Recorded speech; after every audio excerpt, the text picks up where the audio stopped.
Dans cette vidéo, on va voir comment gérer les différents utilisateurs qui sont amenés à utiliser l'application. On peut être plusieurs utilisateurs à utiliser la même application et ne pas voir les mêmes dossiers. Donc par exemple, jusqu'à maintenant, on s'était connecté en test. Et voilà.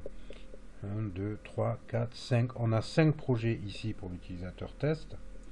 L'utilisateur test, voilà, il a ses menus, ses options, il a aussi ses propriétés personnelles. C'est ici qu'il renseigne ses informations.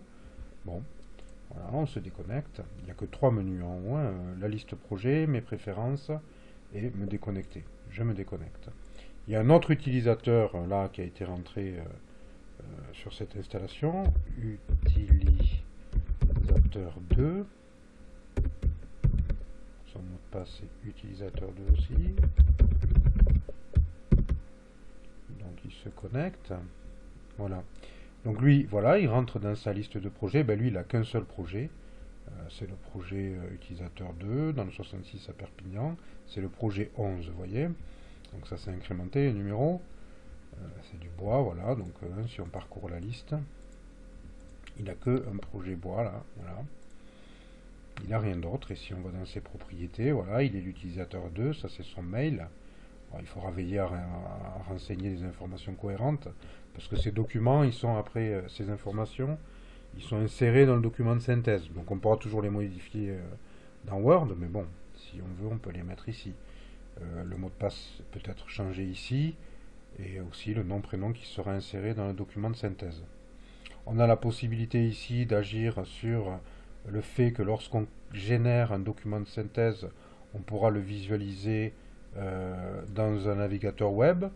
Ça peut être intéressant au début, quand on n'a pas encore l'habitude de la mise en page et notamment de la grosseur des photos, quoi. Et d'ailleurs, la possibilité de générer un PDF aussi, il faut voir si c'est intéressant. Parce que le PGDF ne peut pas gérer les sauts de page en fait, hein. Donc parfois c'est pas très cohérent.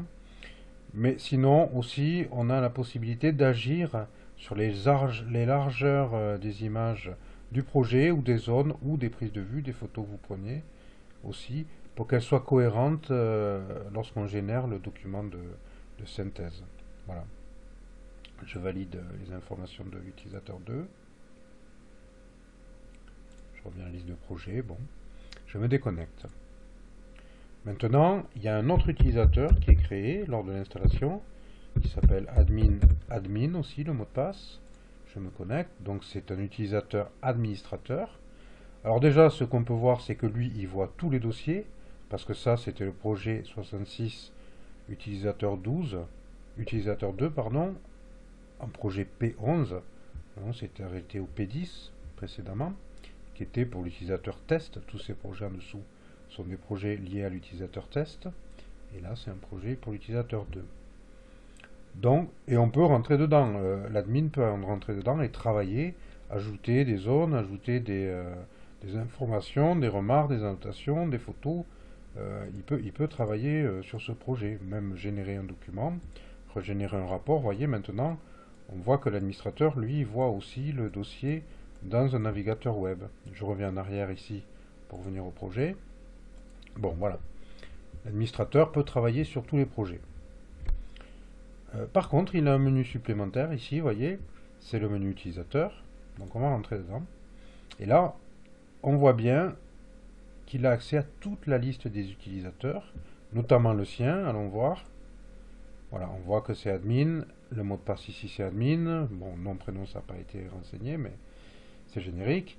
Et là, ici a été coché l'option gestionnaire. Donc gestionnaire, ça veut dire que ça lui donne des droits d'administration, et il a accès à ce menu.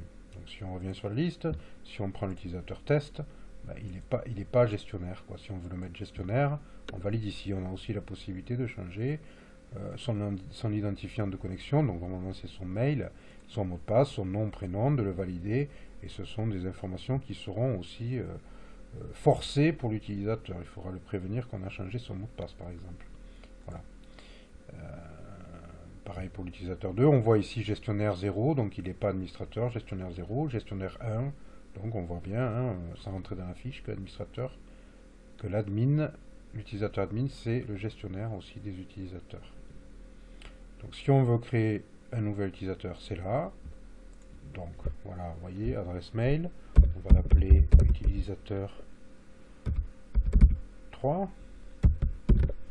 En mot de passe, on va lui donner utilisateur 3. Nom d'affichage, c'est monsieur, prénom, nom. Hein, vous n'avez qu'à suivre les informations. Et je valide. On a donc un nouvel utilisateur qui a été créé, qui n'a aucun projet pour l'instant. Hein. Donc ici, dans le champ de recherche, on a la possibilité de chercher sur le nom de l'utilisateur. Donc si on cherche un utilisateur qui a le mot test dans son nom, voilà, hein, ou outil par exemple, voilà, il va nous en sortir plusieurs. Ici je raffiche la liste complète.